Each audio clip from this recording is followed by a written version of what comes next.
My name is Abigail Pesta, and I'm an editor here at Newsweek and the Daily Beast. The woman who I talked to is named Kim Worthy, and she's a prosecutor in Detroit. She's fighting to get 11,000 rape kits tested in Detroit. And the rape kits are the cardboard boxes that contain the DNA evidence from a rape victim. And she discovered 2 years ago that they had been piling up there for years, just ignored by police, and the reason was they were low priority. She has her own personal story of rape. When she was a law student at the University of Notre Dame, she was raped one night while she was out on a jog, and she was a first-year law student. She was studying for finals. She thought she'd go out and relieve some stress. A man came up from behind her while she was jogging, put a cloth over her head, pulled her to the ground, and raped her. And it was 30 years ago. She didn't report the rape, and she said, "Times were different then. I was young. I wanted to finish my studies. I wanted to get through law school. I didn't want to be held up by this."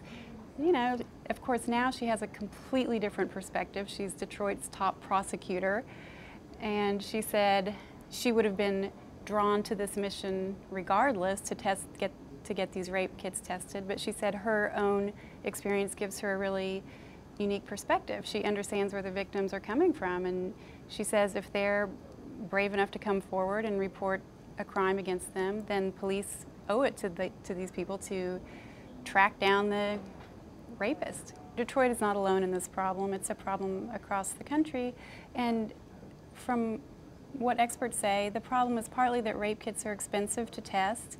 They can cost $1,200 to $1,500 a piece, partly because technicians have to extract DNA from at least two people, the victim and the assailant.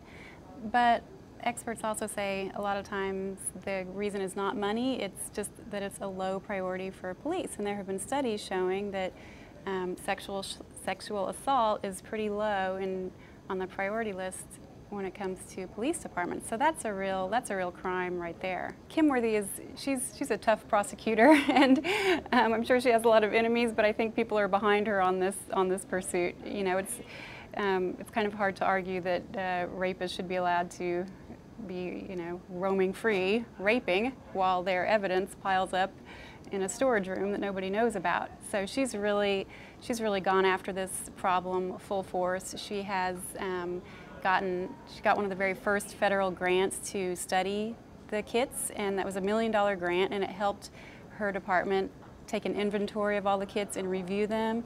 But they still have to test them all. They still have 11,000 DNA tests to do. They've started, and so she's going to need more funds for that, but she's determined to get it done. And she wants to establish a blueprint for other cities across the country to deal with their problem too.